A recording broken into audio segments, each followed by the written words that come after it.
Welcome, ladies and gentlemen, it's the Wally, and today what I have for you guys is some Call of Duty Ghosts cranked gameplay. Today we are on the map Prison Break because, of always, this is the only map that I seem to be able to do well on, and, well, I'm just going to post what I think is my best gameplay moving forward.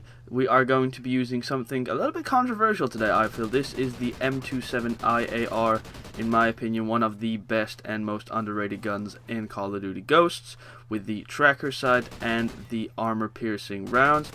And this is actually probably the first time that I used the tracker sight overall. I played for about 3 hours yesterday. I used the tracker sight for about 2.5 hours of that.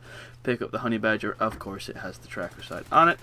And I was using it, and I've always liked the tracker sight from the very few times that I've used it.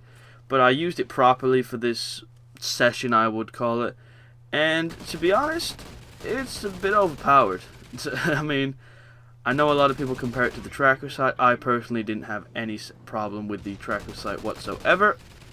Probably because most people just use cold-blooded, and the sight itself was a little bit bulky, a little bit in your face. But that right there, the ability to switch from the tracker sight itself to the iron sights, and if you didn't know, the iron sights are the same as ADS, you get no zoom.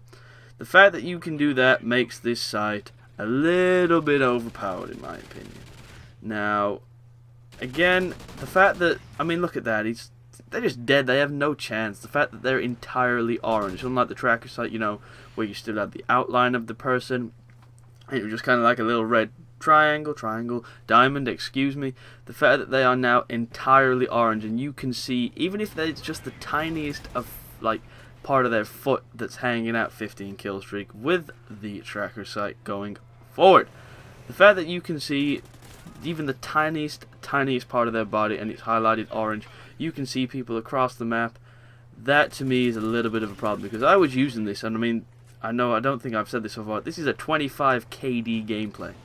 And so, you know, if I can do this with an LMG on cranked, imagine what I could do if I was using something like, I don't know, the Remington or something. You know, I'd probably drop a chem, to be honest. The fact that this sight is so good. But what I think they could do just to improve this, or balance it, if you will, in quotation marks, is don't be able to flip the zoom thing down, because that just defeats the entire purpose of a zoom in scope, in my opinion. You shouldn't be able to do that. Make the recoil worse is another possibility. Lower the actual contrast of the colors, so don't make it so much of a bright orange, make it a little bit more, and I died there stupidly. I was actually trying to go for the chem, to be honest, but you know, well, hey, we're never going to get it. Yeah, make the contrast of the orange a little bit less, so make it such a like a bright, see, look over there, I know exactly where he is, he's going to die. Make it a little bit less, make it a little bit less pronounced, and I don't know, make it more expensive on the perk slot. Make it so that you can't combine it with armor piercing rounds. I'm just kind of throwing ideas out because I do think this is a little bit of a problem. I mean, I'm just one person, but if you had, let's say, 6 people using this, I think that you'd probably be near enough impossible to try and beat the team, because you can just post up and kill people. It really is that easy, and I'm now using it as pretty much my default scope on a majority of things, including marksman rifles. Marksman rifles are really good to use the tracker sight on. But yeah, this has been It's the Wally. I really do hope you enjoyed, and as always, I want to thank you all very much for watching.